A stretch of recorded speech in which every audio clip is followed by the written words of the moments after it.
Hello, good evening, good afternoon, and good morning, everyone. Thank you for being here. And thank you, all the families that are who are member of Connect Africa who are here. Thank you very much for your continued support, for your comments, for your engagement. We thank you. We are here once again to discuss on the updates of the U.S.-Africa Summit, which is kicked off yesterday. So Kwame Gonza, our Pan-Africanist analyst, is here. We have done this a week ago, really extensively. Now we will just look at what happened in this past one day. Today is the second day, so we will discuss on the major events that came out as a result of this 2 days meeting of the U.S.-Africa Summit. Thank you, Kwame, for being here. Welcome. Thank you very much, Mahlet. Can you hear me well? Yes, we hear you. You are very much audible. Let's just do something for our audiences on the social media. Okay. Yeah, thank you very much once again for having me repeatedly on this, important channel of our continent and our people as we continue to deliberate and put forward the interests of the continent and the African people.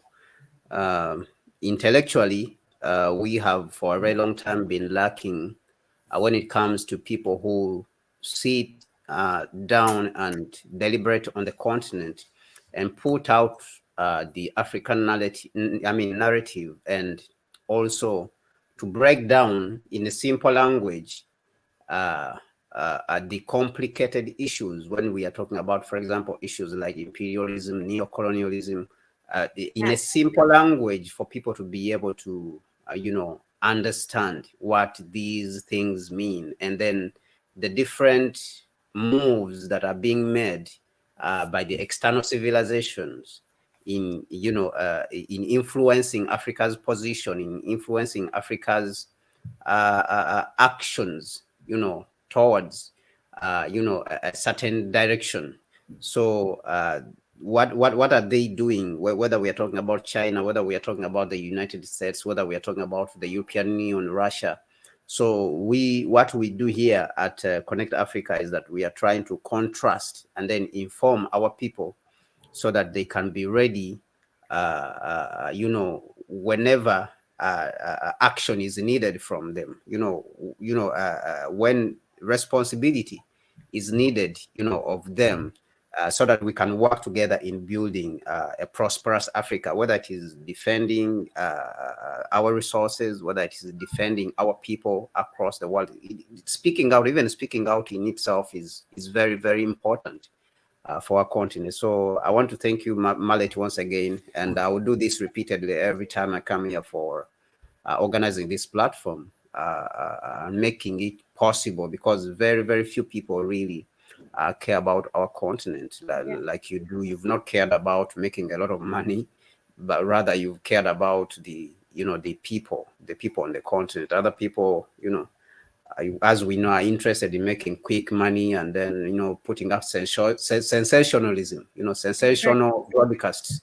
But you are not interested in that, but rather you are interested in the continent, in the affairs of the people, all the continent. So I think you deserve credit for that. And that's really great. You deserve credit from us and all the African people. Thank you very much, Mahlet. Thank you, Kwame. I'm humbled, and I know you do the same on your own platform, which is called Africa Reimagined, and you write different publication. And don't like be like you're like a guest. You are not a guest, you are a family of Connect Africa. We are trying to do this, if not twice, but at least once in a week, every Thursday, to bring you topical issues of the continent to you on a research based manner. It's not, we are not after, as Kwame said, click and bait thing.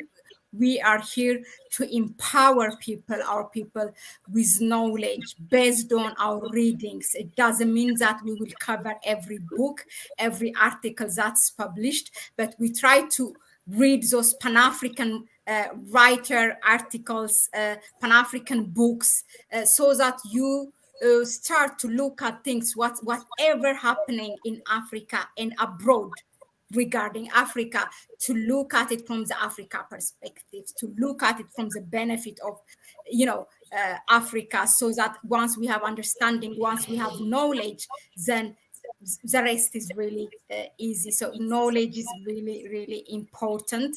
Whether it takes 1 hour, 1 hour and a half, we do discuss issues, and later on we try to edit it according to the subject. But definitely it's a research-based things that we bring you here. So without further ado, let's dive into this topic. So it has been a second day of the U.S.-Africa summit. We have seen, from the invited 49 countries, there are some of are there, some of are not there.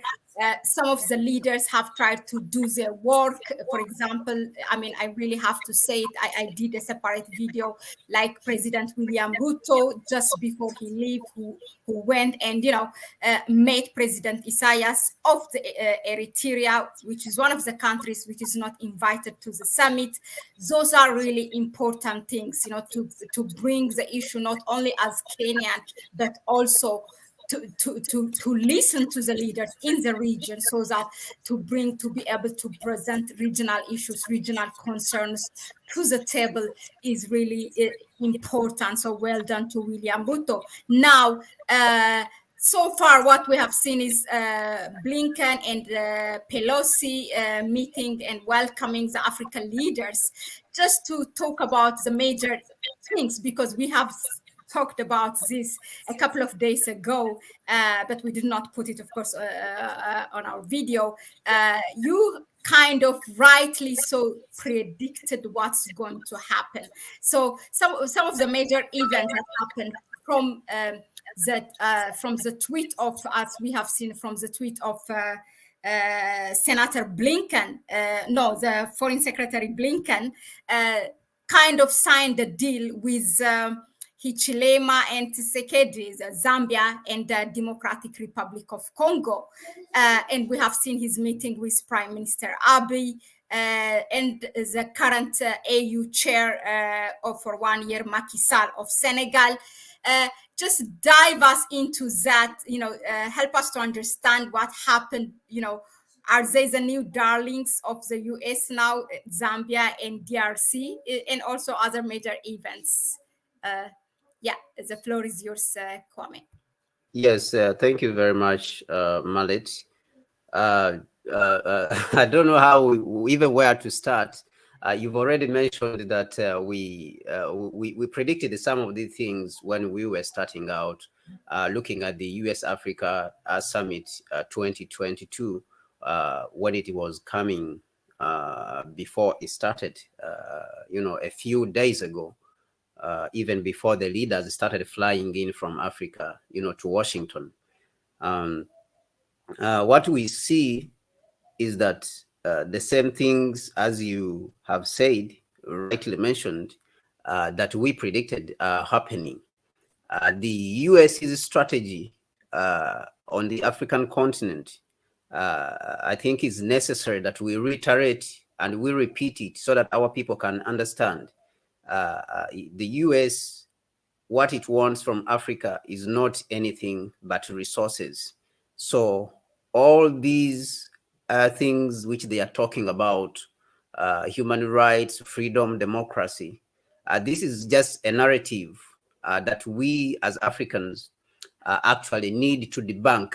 We need to understand that the United States is far from the countries that care about human rights and freedom and self-determination. What it is it wants to achieve, what it is always occupied with, is domination.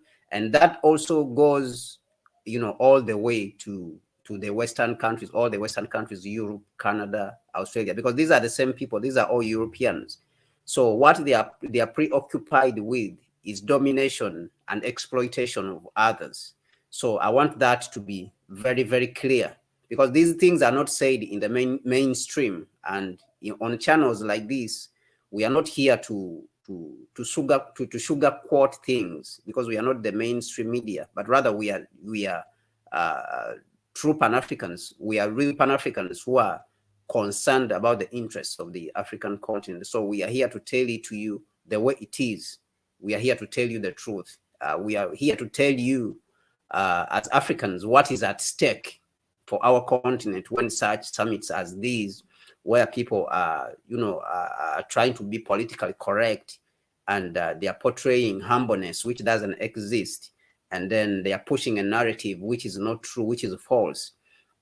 So we come in as Africans and we tell you what it is. So as you have seen that some of the first engagements, the immediate first engagements, the United States has had as a signal, has been the signing of contracts. Okay, the signing of contracts with the Democratic Republic of Congo, and signing of contracts with Zambia. We remember very well, we spoke about the fact that the United States has established its presence with the United States Africa Command, which is based majorly with a huge base in Stuttgart, in Germany. So they are establishing a link between that base in Germany and planting it almost permanently on the continent, and they have gone on to plant it in Zambia.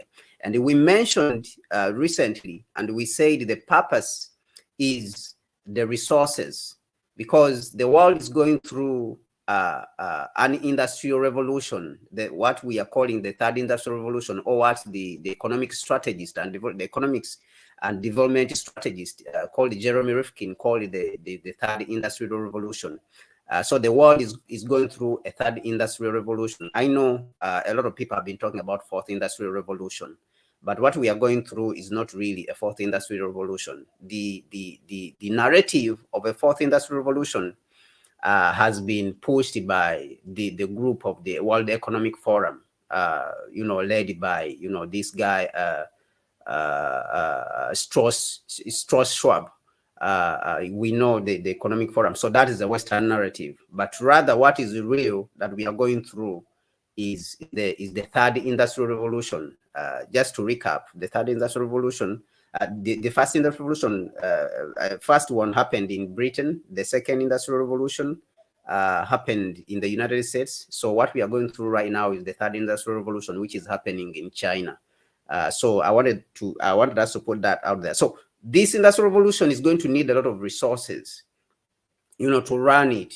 And those resources are mostly going to, those machines, that technology is going to be run on renewable energies. And that renewable energy needs to be stored on batteries. And those materials to make those batteries and to make electric cars, for example, to make electric transport systems, because that is what we are adopting right now. Even railway systems in the future are going to be run by electricity. They're not going to be run on fuel and diesel.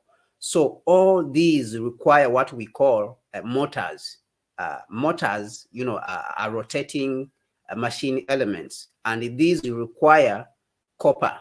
And copper is abundant in places, in places like Zambia, places like Congo, at the border between Congo and Zambia. That is why you see Zambia and Congo have been almost some of the first countries on the table with Senator Blinken to sign contracts. And then when we go to Zimbabwe, there is a lot of lithium, which is necessary for batteries. That is why we also mentioned that Zimbabwe is likely to face a lot of instability. and destabilization from these imperialists in attempting to overthrow the ZANU-PF, because ZANU-PF as an organization is a Pan-African organization that is there to look after the interests of the African people, regardless of the challenges that it is facing.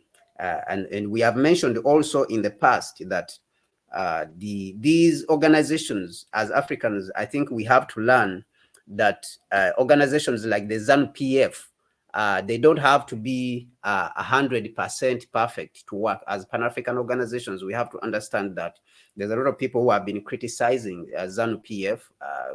Even some people have been criticizing President, the late President Robert Mugabe, and then right now they are criticizing, Edson Mnangagwa, who's the current president of ZANU-PF.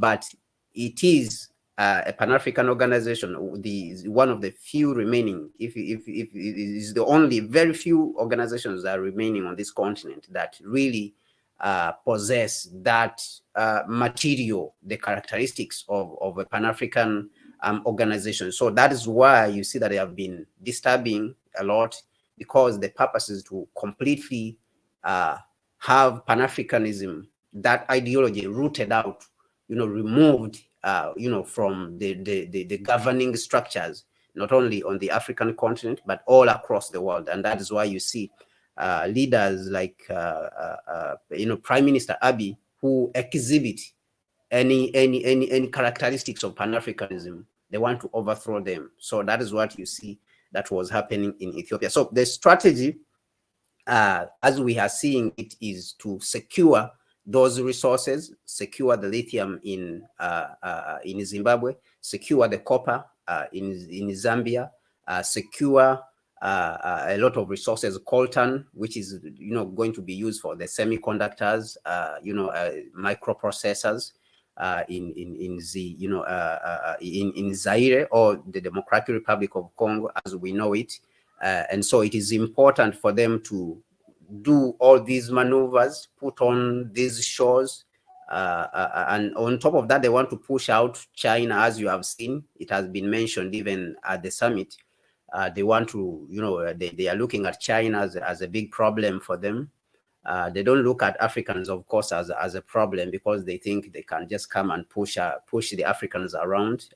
Maybe some of our leaders, they can just easily bribe them. They are easy to bribe. So that is the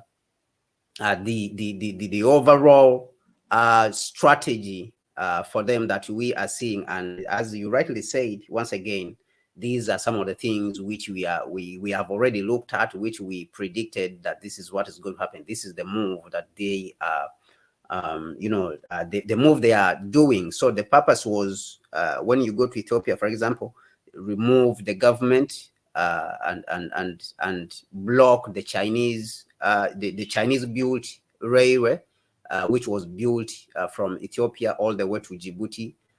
So that to block that, so that China will not have access to the resources, because that railway line will be able to help China to get some of the resources from maybe Congo, Zimbabwe, and put them on the rail all the way to China. So that is the strategy when you look at it holistically, when you look at the whole picture. So the motive is to have access to Africa's resources. So we want to repeat that. The motive is not to be merciful to Africa in any way, not human rights. We want to reiterate that. It's not democracy, it's not liberty in any way. These people are the ones who have been violating human rights the most all over the world. Human rights violations across the globe has not happened majorly in Africa. It has happened in Europe, and majorly the people who have been violated the most, whose rights have been violated, it is the Africans. So if there is anyone who should be teaching the world about human rights, it should be Africans who are pushing this narrative. If there's anyone who knows about liberty and freedom, who fought for it, it is the Africans who should be preaching to the world, not the other way around as we are seeing.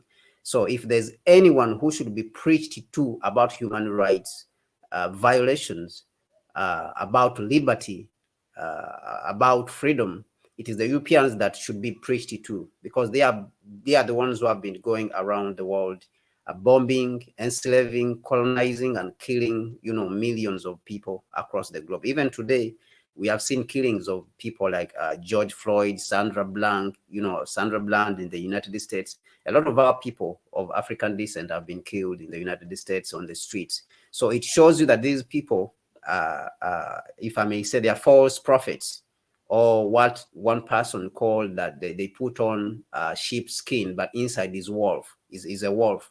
And so this is what we have seen in a very long time from experience when we go and examine the history itself. So this, I think, our people needs to come to the knowledge and understanding of this. When you arm yourself with this understanding, then when you see them lurking around the continent, you know exactly why they are here, so that you can be able to defend yourself, as a person and as a country and as a continent. We can all together, when we are conscious of this, we can be able to defend our continent and definitely our resources. Because if we don't have this knowledge, then we will be manipulated constantly, and we will not be able to protect our continent, and our resources will not be protected. So to put it in context, Mahlet, as you asked, briefly and in summary, that is why they are here.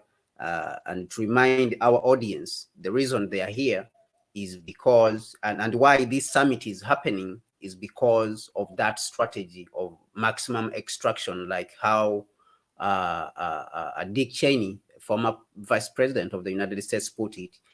The strategy is the strategy of maximum extraction, to extract more resources and rebuild the United States, which is sinking. And hang on to the African people. As we have seen, a lot of African faces have been fronted at this summit, especially the African diaspora, to be the moderators, to bring those ones, whether they are deputy secretaries of state, deputy, secretary of commerce, those black faces within, whether it is the secretary of defense, Lloyd Austin, whether it is Kamala Harris, who is a person of, black face, African origin. So these are the faces who have been fronted to make it look like Africans are one with the United States. Africans are making progress with the United States. So Africans have been working with the United States for a very long time. The United States is not oppressing, the people of African descent in the United States, is not locking them. It's like we don't have 1 million people of African descent in the prisons in the United States, who actually, majority of them are political prisoners and are being denied their rights. So 1 million people of African descent in prison, killings on the streets, in the United States of people of African descent. So this is the group of people we are dealing with. So I think that we need to understand it very well. Because one of the things that Nkrumah said is that the only way to win against neocolonialism is to expose it whenever it appears.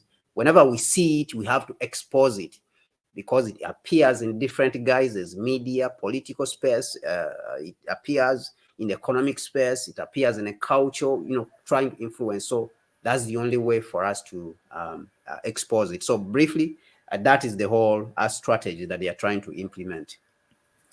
Thank you very much indeed. Again, it takes us to the basics, to what Nkrumah said. There is nothing new what's happening. I say it again and again. One thing that we can be thankful to the oppressors or to the West / imperialists is that in their systems, they have been very, very consistent. There is always the same step that they are following. You can tell already what's going to happen next. But again, it's our own fault not to learn from history and do something about it. We will come back to that point of using black faces. I call it throwing black faces to implement when they want to destabilize a certain Africa or a certain African state in the continent. We will come back to that. But when you tell us about why now this Zambia and Democratic Republic of Congo are the new friends or the new dear, darlings of the United States, and then how now Zimbabwe will have a problem because certain of those resources that are needed to their industrialization comes from Zimbabwe. So they are not having that direct relation with Zimbabwe. So there must be a certain tunnel that's used to to destabilize Zimbabwe. So I'm not going to say it, so I will leave it to you. And then the same thing, it reminds me, before they have this direct contact engagement and all about, signing a deal with DRC, and talking about donations. There is another thing that they are also talking about to help, to destroy or to defeat M23 rebels. Who is M23 by itself it's another topic for another day. But there was a way that they were using to get access of the resources of DRC through certain countries in the continent. I just wanted to to shed light on that, how they use other African countries when they try to get a certain resource or whatever, it could be for whatever reasons they want to use the country. So just help us to understand. Yeah, you are muted, Kwame. Oh, okay. Thank you, Mahlet. You really mentioned it very well when you spoke about how countries actually are used, because there's a game there which is played normally, and I think that one of the things which we as Pan-Africanists, as people who are looking at the continent and its future in the next 200, 500, and 1,000 years, if I may say, who are concerned about the next generations of our continent, is that we need to understand the era in which we are playing. Okay, so we are in the European dispensation. When I'm talking about the European dispensation, which is definitely coming to an end, I'm talking about that the fact that civilizations have been around, and civilizations have been rising and falling. And so we had our civilization, which the Kemetic civilization, the Egyptian civilization, which lasted on this continent. I mean, on this continent and in the world. During that time, we were ruling. Lasted more than 6,000 years and more. Chinese also have had their civilization, and on top of that, we have had civilizations in Ethiopia. Ethiopia definitely, which is a continuing, civilization, and I believe is one of the most respected, and that is why Africans are very much proud of Ethiopia. As you know, we have discussed these things on numerous times, and so this is the European dispensation. The last 600 years we have been living in the European dispensation institution. That is why we have problems with the institutions and different institutions, education, media, and all that. We have been complaining all around the African continent that the African narrative is not put out there. Education is foreign and stuff like that, because we are living in the European dispensation. And so that is why they have control over these things: economics, politics, and culture, the hegemony which has been going on. But definitely that is coming to an end. But as we are in it, there is need for us to understand when we need to hold it tight, and then when we need to release. So what I'm talking about is pragmatism, that when we are playing and criticizing, I think we need to know when to give credit and when to reserve that credit to ourselves. And when we are criticizing an individual, we need to understand, because that is how imperialism has been surviving, that it has been fluid, it has been adjusting. Okay, so we as Pan-Africanists also need to adopt that nature of water. We need to be fluid and start adjusting. Now, why am I saying this? We need to look at individuals. I will go back to people like, for example, Idi Amin. Idi Amin was brought into Uganda after the overthrow of one of the smartest presidents on the African continent, who was called Dr. Milton Obote. Dr. Milton Obote was the president during that time when he was overthrown, and Amin was brought in I think it was 1968. So Dr. Milton Obote, when he was overthrown, he is actually almost the architect, the father of the nation of Uganda. And he was a very good friend of Dr. Kwame Nkrumah. He used to take a lot of advice from Dr. Kwame Nkrumah. But the British overthrew him and brought Idi Amin. So this Idi Amin, they thought that he's going to be an eternal fool, that they will use a fool for as long as they want. But Idi Amin reached a certain level, and he became, smart. He understood that they are trying to use him, even though he was not that educated. So when he understood that they wanted to use him, then Idi Amin started working for Uganda. He said, I have to make sure that I make Uganda independent, even though this man was not educated. He started the Uganda Airlines. He started a lot of projects that were try to look at the Africans, and give them what is due them. And he contributed immensely even to the disturbances of the Portuguese in Angola, in Mozambique. Idi Amin contributed to this, to the fight against the colonialism, which was in South, in South and Southeastern Africa. He contributed tremendously, so we need to understand when these individuals have grown, because people evolve and they grow. They can be used, but at the same time, they can grow out of this being used, and they will start defending, the African interests. So that is what I was talking about when I'm saying that we need to be pragmatic. We need to have an element as Pan-Africanists, the element of pragmatism, to understand when imperialism is losing a grip. Okay, like what we are seeing. I'm coming to what you asked, the question you asked, which you brought up, the issue of Uganda and Rwanda. Many people have been criticizing Kagame. A lot of people have been criticizing Kagame. Or they were saying he's a puppet, he's a what. Museveni also is a puppet. And I don't dispute that. I don't dispute that these individuals have been used in the past. Okay? But at the same time, when you look at Kagame, he has been defending Africa, for,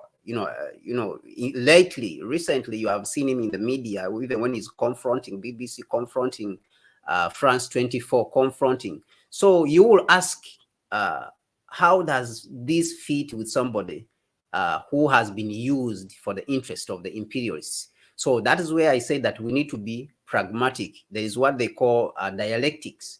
Dialectics tells us that within one body you can have contradicting, ideas or contradicting sides.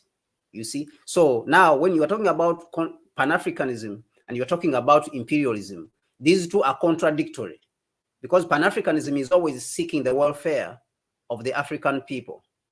That is what it is always seeking, regardless. The main objective of Pan-Africanism is to seek, the welfare of the African people wherever they are on the planet of the earth.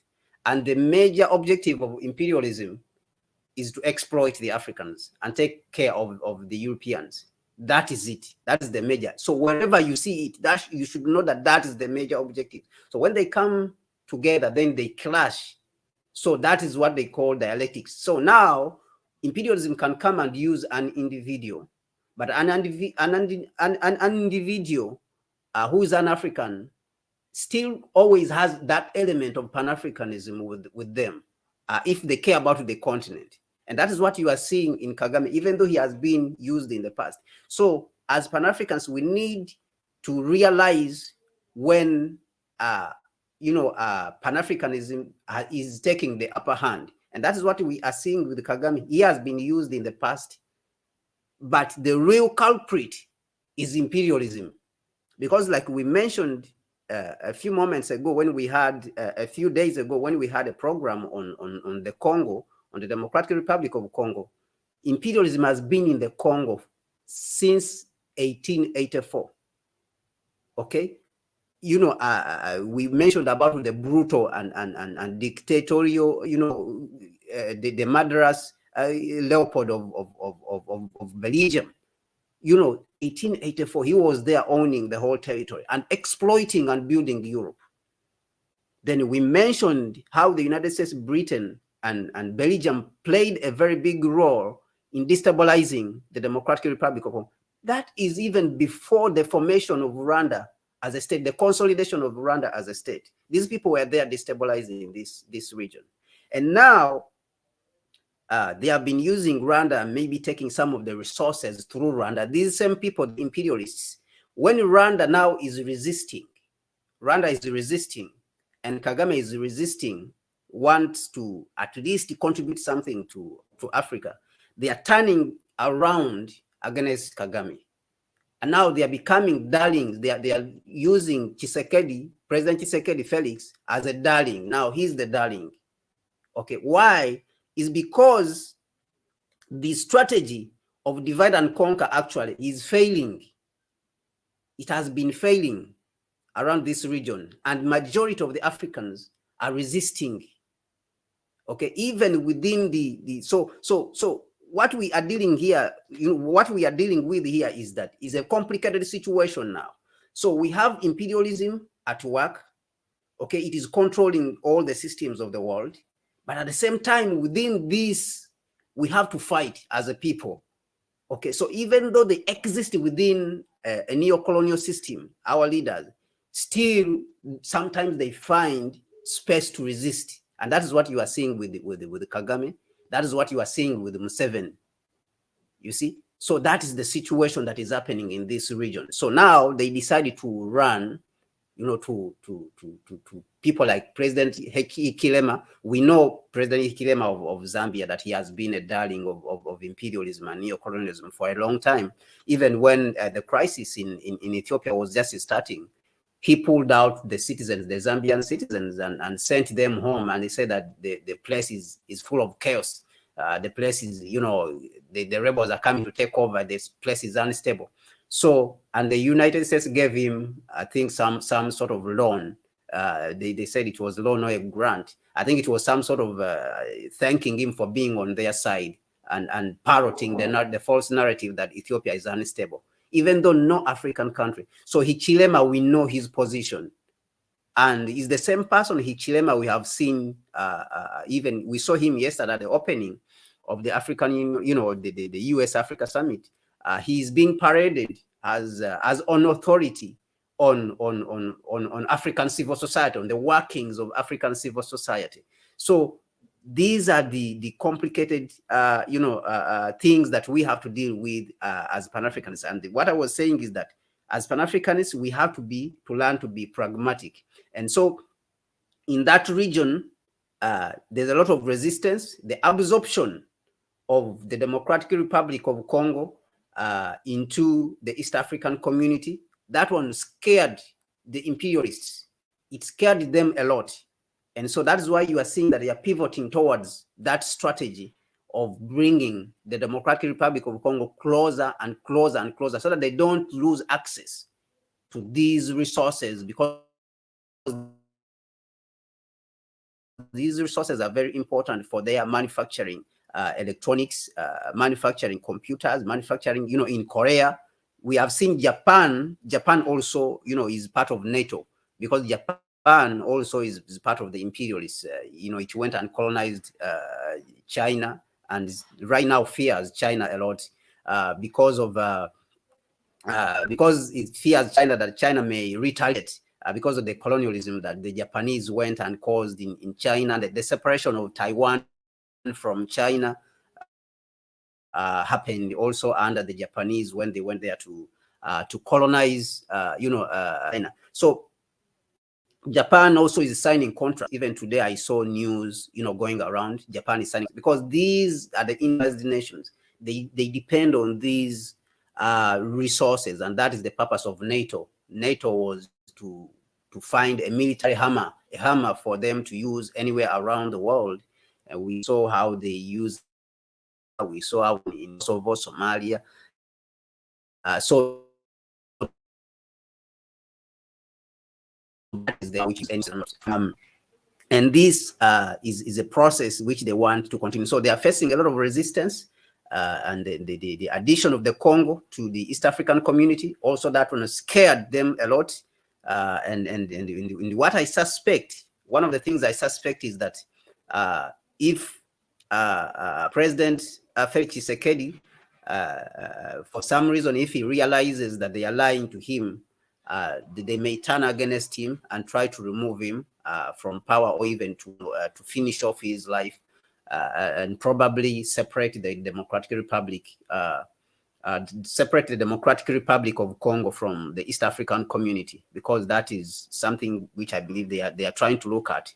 Right now, I believe they have not spoken to him about withdrawing the Democratic Republic of Congo from the East African community, because he's the one who initiated that move. But the moment he develops any resistance to them, it's likely that they may want to assassinate him or remove him in a certain way, like what you see happened with the Prime Minister, Patrice Lumumba, when they killed him immediately after independence, 6 months after independence, in the 1960s. And then he was eliminated in a very, very brutal, way. And the United States, Britain, Belgium, France, all these participated in this murder of the Prime Minister, Lumumba. So that is happening. And so that use of certain countries in the region, that is how it happens. But as a Pan-Africanist, like I said, I want to repeat that we have also to be pragmatic and keep adjusting, to the mood and the movements that are being made, and read them very well. And that the same thing that is happening in East Africa, you can see also it happening in Zambia, that they try to bring Zambia, they try to bring Zambia very close, so that Zambia at the same time can be used as a launching pad to spy on Zimbabwe and destabilize Zimbabwe at the same time, to around this area and destabilize Zimbabwe, so that they can be able to overthrow the government in Zimbabwe, because they have wanted to do this for a very long time. As the former president, Thabo Mbeki, mentioned that Tony Blair was trying to reach out to them, so that they can use South Africa as a launching pad to overthrow the government in Zimbabwe, but they refused. South Africa ANC was able to refuse this advance. And so, so this is what I see regarding the use of nations and playing nations against each other with this method of divide and conquer and divide and rule. Thank you very much, Kwame, for that. Really, I quickly want to give not a shout out, but greetings, a proper greeting. Our brother Pan-Africanist, who's a family of Connect Africa, Lambert Ibitu, is here with us. He's watching and he's listening. And we have a sister from Ethiopia, Jerusalem. Hi, thank you for your inputs and engagement. And I want to read out what one brother said, Skinder, regarding, he's kind of summarizing in short what the US saying is that, I'm rephrasing, bottom line, US is saying you cannot be independent. We need to own all your resources. I think he mean all your resources. Otherwise, we run proxy war in your territory. That's he's kind of summarizing what the US is saying. Yeah, definitely. That's they don't do it immediately, but step by step. That's what is going to happen. So let's establish one fact, which also strengthens this, his point. The fact is that the U.S.-Africa summit is nothing of a mutual interest or a mutual respect or nothing mutual. It's all about the interest of the United States. And they are trying to catch up that loss, because the continent is slowly slipping away from the U.S. And slowly, although we should have, or the leaders should have been awake long time ago, but slowly they are, awakening, and the resistance that they have seen from East Africa, particularly from Ethiopia, and the no more movement that they have seen. They wanted in 2 years, if they wanted in 6 months, in few months, they will destroy countries. We have seen that. It's a recent history. We have seen what they did to Libya in 6 months. It's a very, very fresh to our memory. And but they couldn't do that to Ethiopia, and that's for a reason. The reason is because all the Pan-African sisters and brothers, not only in the continent, but globally, they stood with Ethiopia. They stood with Ethiopia. I want to repeat. So they couldn't destabilize the country. And that has brought a lot of resistance against the US. And also we have seen the resistance, what you said with,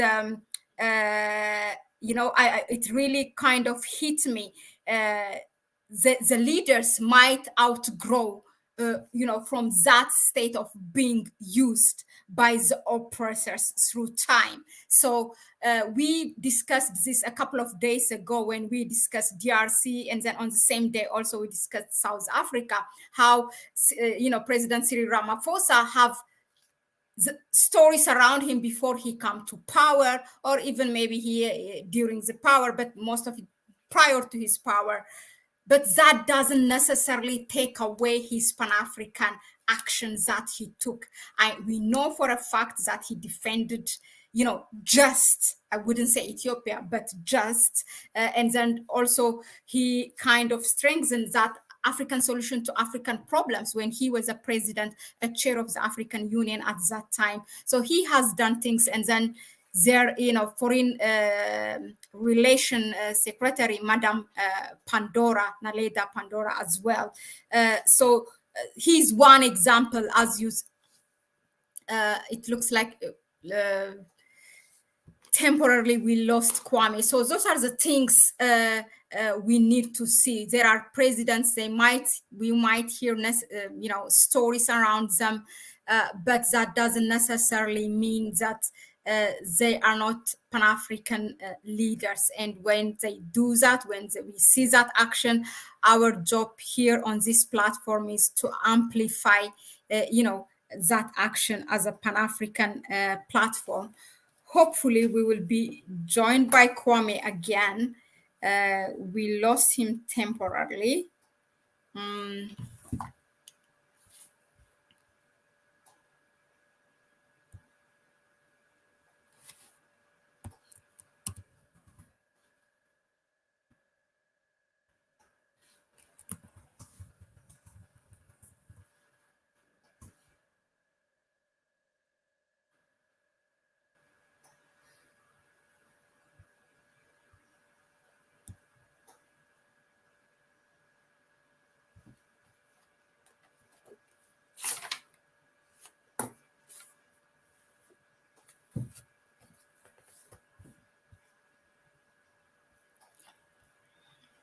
So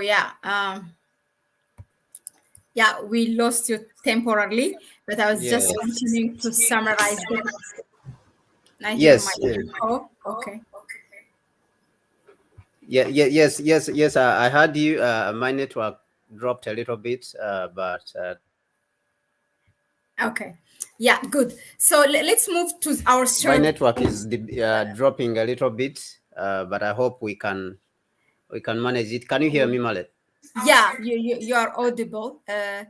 But so we will try to make perhaps this Hello, one. Mahlet, can you hear me? Yes, we hear you. Yeah, you are audible. Can you hear me? Hello, Mahlet. I hear you. Yeah.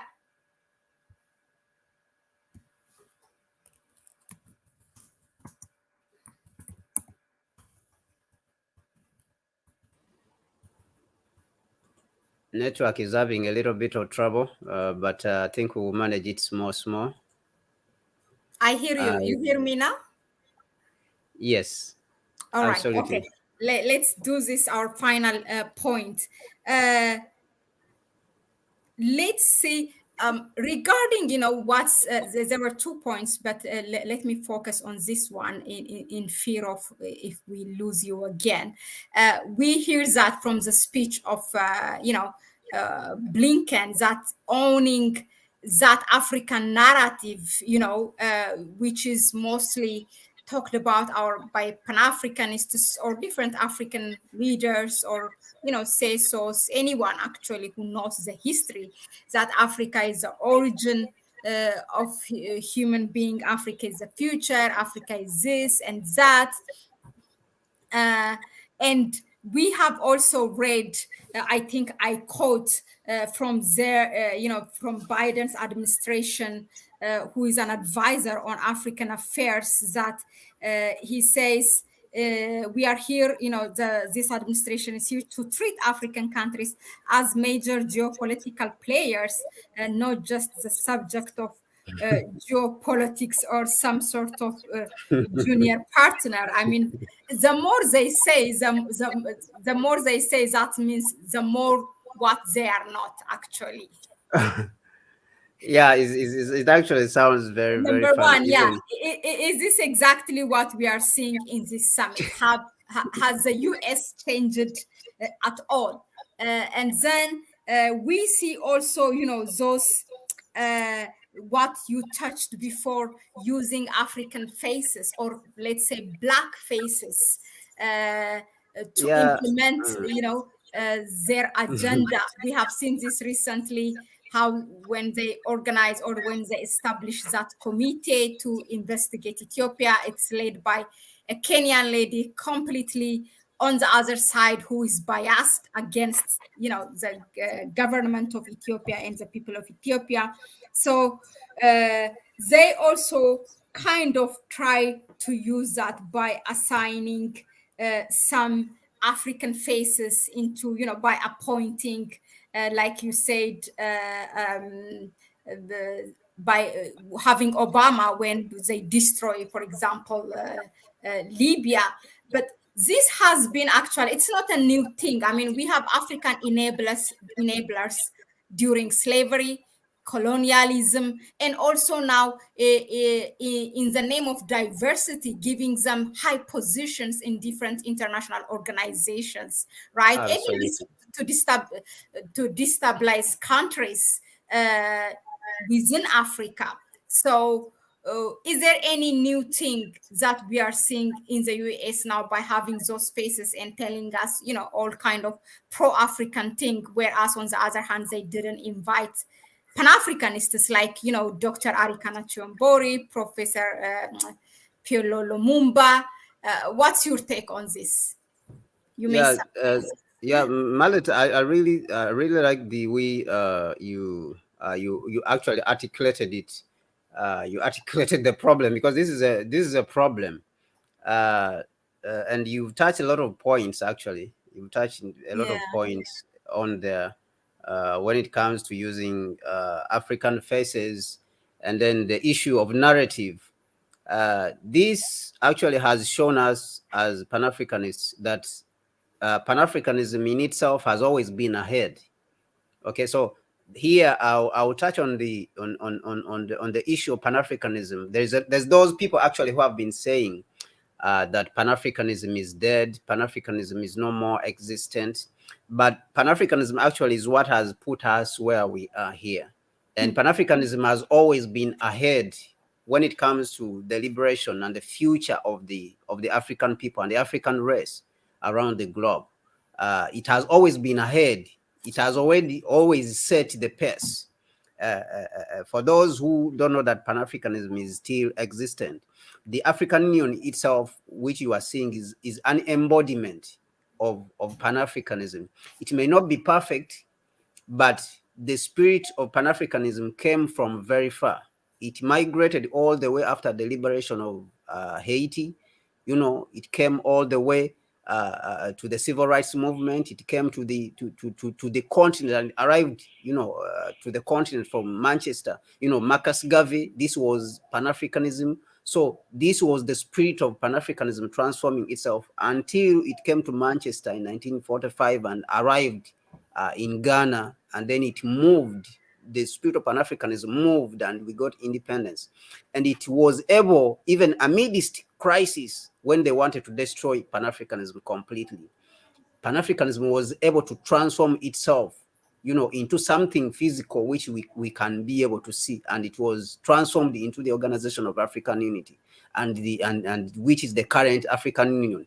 We even have a Pan-African Parliament in South Africa, for Christ's sake. So it is not perfect. It doesn't have to be perfect, but the idea that Pan-Africanism has been able to transform itself and preserve itself so that it can still live, to give us guidance. Like Nkrumah said that Nkrumah, in one of his writings and his speeches, when he was in Conakry, he was living in Conakry, after he had been overthrown, he said that I'm confident, the knowledge that death can never extinguish the torch which I've lit in Ghana and Africa.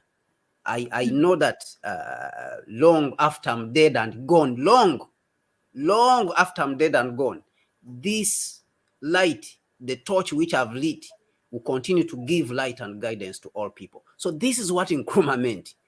This is what Nkrumah meant. The transformation of, Pan-Africanism into a living thing, from a mere spirit to a living thing. So the US now is dealing with what? It's dealing with the African Union. It's dealing with Pan-Africanism in its imperfection. It has to be worked on by we people instead of us losing faith. We have seen the Pan-African Parliament, like we have said, in South Africa. So that is where the spirit is living. Now it just needs to be worked on. So the narrative that they have been peddling at the U.S.-Africa Summit this year is the same narrative that our forefathers set. And during that time, that narrative was looked at as a pariah narrative, like what Biden, when he was talking about Saudi Arabia, that he's going to make Saudi Arabia a pariah state, and then it backfired on them, as we have seen Saudi Arabia, coming closer with China. So they were looking at Pan-Africanism, the Pan-African narrative. When our ancestors like Marcus Garvey, Chika Anta Diop, they were mentioning that we are the origin of civilization. Okay, and these are the same things these people are mentioning at the African Union Summit. But why are they doing this? You see, why are they doing this? Mentioning Africa is the future, because they have seen that the false narrative they have been peddling about Africans, he's dead. That narrative is dead. It has died, and Africans have begun to assert themselves. So now they are jumping onto the narrative which they once rejected. Their scholars rejected once, and that's why you see now all over their universities, you see that even they adopt Institute of African Studies and stuff like that. You see, so our music has been accepted, on the international stage, because now they cannot more, reject the African narrative. So, but what we have to understand is that they try to use this narrative to better themselves, because all the time they have fallen back on Africans to redeem themselves when they have problems. When Europe was in chaos and it was chaotic and there was poverty and diseases, they came to Africa to build Europe, and they built Europe. When the United States was in trouble, was in tremendous trouble, and they were having a war with Britain, the independence war, they came to the slaves, to conscript the slaves to fight for them. You see, so we have always seen that the improvement, even of the human rights itself in the United States, it was not the United States administration which fought for the improvement of human rights. It is the Africans. It's Dr. King, it's Dr. Martin Luther King, the Montgomery, the civil rights movement. These are the people who fought for human rights, in the United States, around the globe. These are the people who showed the light. It has always been the Africans. And so what we are seeing is that when they have problems, then they want to run to Africans. And this also, we saw it after George Bush had destroyed the whole United Nations economy. Then they saw that this was the time to bring in Obama, a black man, to come and put back their economy. So when right now they are facing a lot of problems, then they want to use our own people like Lloyd Austin, Lloyd Austin, who's the Secretary of Defense, appoint him and give him a big position like that, so that they can use him to militarize the African continent. AFRICOM, Africa Command, is headed by now a black man. So this is a strategy which we have to understand as Africans, that these black faces, a black face does not necessarily mean that this person represents Africa or represents the interests of the African people. So that needs to be understood. That needs to be put in context as Africans. And of course, within the dispensation, within this neo-colonial dispensation which we are living in, the United States is facing tremendous problems. We spoke about here the homelessness, which is in California and Los Angeles right now, the deindustrialization in Detroit. Okay, we spoke about Mississippi, all these areas which have been industrialized, and poverty now is just growing at unimaginable levels in the United States. The killings in Chicago. So all this is poverty. This is the tremendous problems. And they want to use the black people to go back home and exploit their resources to redeem the white supremacists in Europe and the United States. And this is what we are seeing that is happening. And we as African people, I think, need to be guarded about this. And that is why you see that this summit, a lot of black faces, people of African descent, have been fronted. When you look at what is happening, they are talking about musicians and they brought musicians, some of them from Africa, actors from Africa. I saw Idris Elba, a very prominent, actor, in Hollywood. And yeah, so they want to use these faces. Yeah. Yes. So they want to rehabilitate. They want to use these faces. This is not to say that all of them are bad. People like Idris Elba has really been doing an incredible job of marketing the African continent and inviting other people to come and invest here on our continent, and doing a lot of work. He speaks very well about Africa. We know Idris Elba. I think he has parents, both of his parents. One of them is from Sierra Leone. One of his parents is from Ghana. So we have to understand these things and put them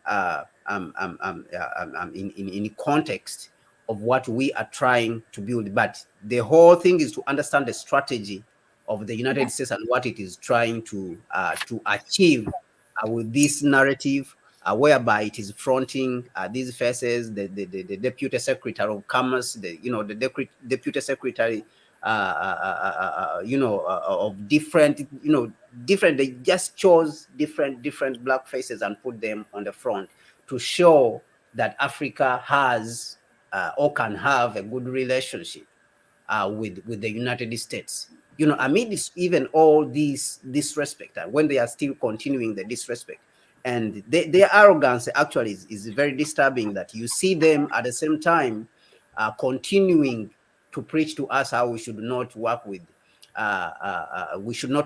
China and Russia, and they are saying that the United States is the most relevant choice. We are not telling you to choose, but we are saying that the United States is the most relevant choice. So how can you tell us who is the most relevant choice? We have dealt with you. We have dealt with the Chinese. We have dealt with the Russians, and we know who is the right choice for us. Who should be the first choice for us to choose to work with as Africans?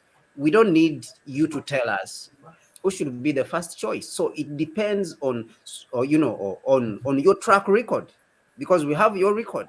Africans have a very long memory. We have memory, so we know the track record of the United States on our African continent. We know how many leaders it has killed. Some of our best leaders it has killed on the continent. So these things, we have not forgotten them. So sometimes when they are speaking, I think they speak like they speak like this is not the information age where people know what is going on. We know the track Yeah. record. Yeah. We know the track record. We know the track record of Russia on the African continent. We know the track record of China on the African continent, and the first contact, of East Africa with the Chinese when the Chinese first came to the East African coast. So we know all these things, and anyway, it is important for us to understand and put these things in context. When it comes to the money, how much the United States is even committing to this during this summit, that money is even in itself is very laughable. When they Yeah. are committing $55 billion to a continent of $3 trillion, I mean, this is laughable. Our continent, our GDP is $3 trillion, and you are committing $55 billion. I mean, this is pocket change. This is absolute, if I'm not mistaken, if I may say it without or with enough candor, this is an insult. $55 billion in 3 years when you have just given Ukraine $40 billion in 1 week. You see, so this is where their strategy becomes questionable. So they don't have the money, and yet they want to continue to dictate to Africa, what to do. And what I would say to the African leaders, I think that is that the African leaders and the African Union, they need to be firm in our conviction, in our demands. We need to take care of the African continent economically and security-wise. These are not things we want to leave to the United States and Europe to militarize the continent. It is very dangerous for us because we believe that we have the youngest population, as it has been mentioned even by name repeatedly. So that means we are in a position to take care of the security needs of our continent when it comes to physical energy. And then it comes to the manpower. We have the resources to do that. If we work together, what is needed is for us to work together, and we can be able to meet any threat on the African continent. When it comes to economics, if we combined our economy at $3 trillion, we should be able even to compete with anyone in the world. We should not be summoned by any civilization, whether it is Indians, whether it is Russia. We would, whether it is Britain, we should be able to compete on equal basis because we have a $3 trillion economy. So security, I spoke about it, that if we are working together, definitely we should be able to work together. These are things which the African Union and African heads of state need to present. And the African heads of state, I believe that they need to speak with one voice and present the fact that Africa will not continue to accommodate and look on as the United States continues to, to violate the rights of people of African descent and continue to kill our people in the streets in the United States. We are not going to continue to take this, and the United States needs to reform its institutions immediately, so that our people, can live in peace, because they contributed tremendously to the development and the building up of the United States as a country. And probably they need, these people, they need to be given reparations, as it has been mentioned, Yeah. and it has been measured up to almost $14 trillion, which is owed the people of African descent, the so-called African Americans, because of their contribution to the country, and they have never been given reparations for this. So I think that these are the important things that the African Union and African heads of state need to mention these things without fear, instead of always being politically correct and then fearing these people who are intimidating, yet they have lost influence across the globe. They have lost economies. Their economy has shrunk. They are suffering, and they are lying to us that they are coming to give us anything. They are bringing investment. Fine, let them bring what they are bringing, but that should not be a condition for us to sell our sovereignty as Africans and to sell our dignity, because it is not worth it. It is not worth it. So if we are talking about dealing with the Americans, we should be talking about dealing with them as equals, because we have our economy, we have our resources, we have our population, which provides enough market. And if they are coming here, they should come that they want something. but they should not come to offer us false, promises and false narratives. And we know these false narratives, which we have already spoken about, like human rights, freedom of what, security against threats. Mm-hmm. We can deal with all these problems. Thank you very much for enlightening us, for that fire, for knowledge that we really needed to hear. As we said, knowledge empowers. Knowledge is what we want. We all go back. We need to teach our youth, our sisters, brothers, children. We need to embark, on that. Education is the most important thing. Once we teach our people, our youth, as I say again and again, it's like a cliche, but trust me, it's important. The continent will just be fine in 2-3 decades if we empower our people, because this knowledge, you don't get it from what Kwame is talking about. You don't get it from mainstream. You don't get it from your national broadcasting service. You don't get it anywhere. You get it only here, unless you go and read those Pan-African books, which for some reason some of them are out of sale, like the Kwame Nkrumah. There are more also. There are more books that you can read. It's not just as I say always, being a Pan-Africanist, for me, I am all the embodiment of Pan-Africanists that lived before me, the books that they have left as their legacy, and the things that I read, and the leaders that I look up to, the sisters, the brothers. So we are that embodiment. So that's why we also, give credit for others. Thank you again, Kwame. Just to highlight on what you said, I want to quickly say regarding these black faces, which I came up as a theory after. When they established this ICHR, Institution for Human Rights Council in Ethiopia, experts on Ethiopia, actually. So it's really laughable. That was their last stage. So what they do is usually the imperialists or the West, when a leader start to be a Pan-African leader, when they start to look into themselves, the country, like nationalists, but above that, African nationalists, then they will start to destabilize you. But there's a certain step. One, they will start to demonize the leader in their mainstream media, because they all work together.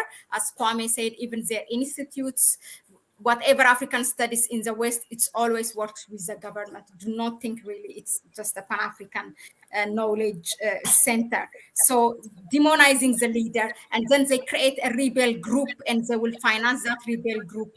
Then they will use also leaders from region, neighboring countries, so that they can use and then after that, they will start. For example, if I give you the Ethiopian case, they will start to demonize Prime Minister Abiy Ahmed, and then they started out. But that conflict had an owner, and the owner of that conflict was actually the U.S., which they are not afraid anymore to say it publicly.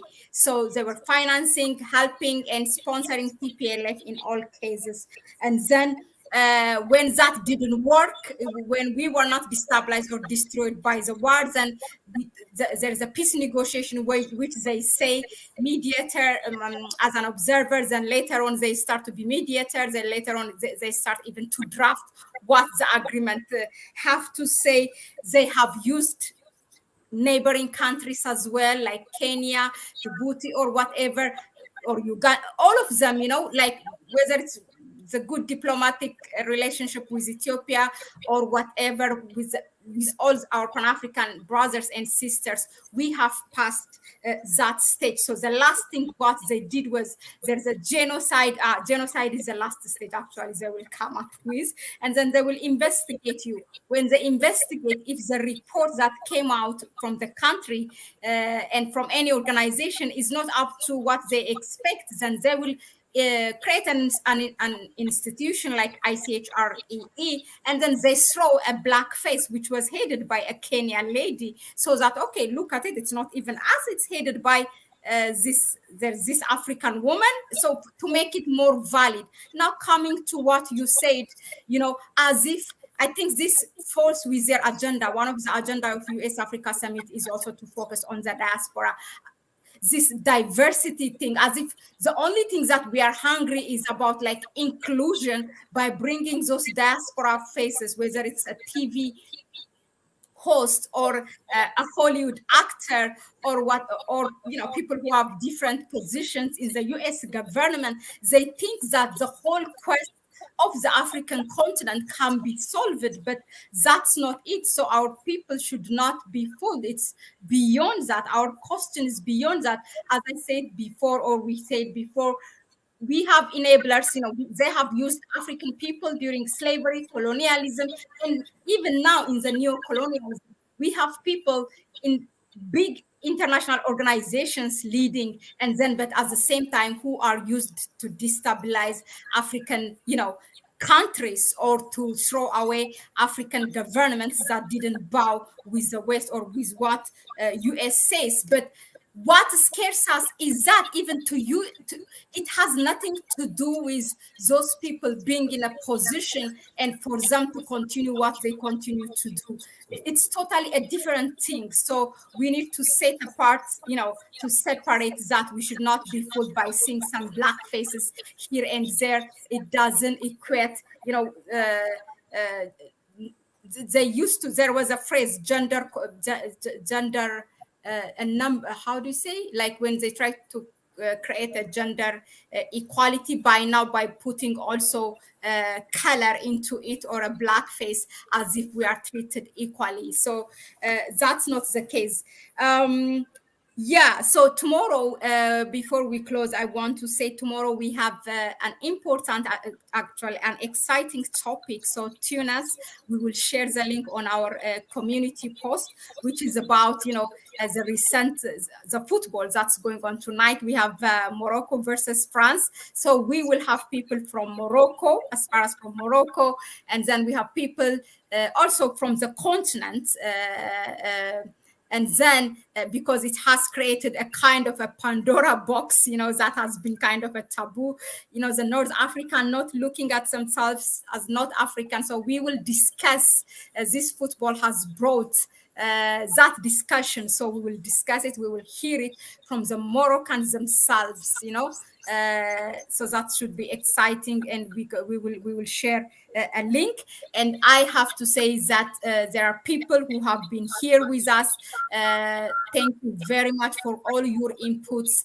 Naji, GM, I think all the way from Ethiopia, Wubrist, and then Laila Sir has given some comments. I think I wanted to read one of their comments. His or her. Zimbabwe also has chromium, and the only other country in the world in which with chromium is actually Russia. So adding to those resource lists, it is indeed important. They are always after our natural resources. Thank you also, really, Lambert. We say that we miss you here on the platform. You need to come. And another one, there was Lion Entity. Really, thank you for our audience for giving us, this is what we need. Give us a suggestion, a topic, a burning issue in the continent, or something that did not get a cover, so that we talk about it. We have been somebody suggested about DRC, and we have covered that a few days ago. So today, Lion Entity, he's actually suggested to bring an awareness to the issue in the continent, to start about GMO, to start growing and consuming native foods. We are already seeing Bill Gates in Kenya promoting his new GMO business. So this must be stopped. So we hear you. It's noted. Thank you. I'll give you for the last word to say, Kwame, and then we that's it for us. Yes, thank you very much, Mahlet, once again. Thank you for all those people who are watching us, who have taken time to come and, we dine together and share this knowledge and understanding and inform ourselves, this is, and learn together This is what we do here at this channel at Connect Africa. So in addition to that, I want to thank people like Hamila, Haragawi, Amira Haragawi TV, and what she's been doing in the United States. I understand they are organizing a march. Mahlet, I think you put that poster somewhere. You shared it. Can you reshare it?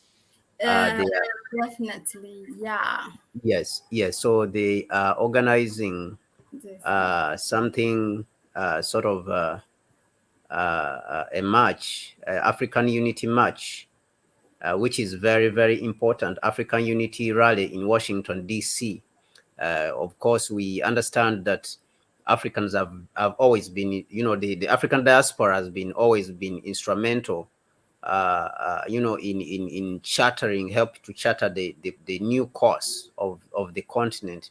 So people like Hamila Aragawi, I think, are very, very important, and we want to shout out to her. So people need to follow her also on her YouTube channel. And so this African Unity Rally is what is being organized, because also of this U.S. Africa Summit that has been happening. So Yeah. we need to highlight the fact that Africa needs to unite. And so all those in the United States and close to New York, they need to come out, in mass. They need to come out in numbers. All people, of African descent, African diaspora.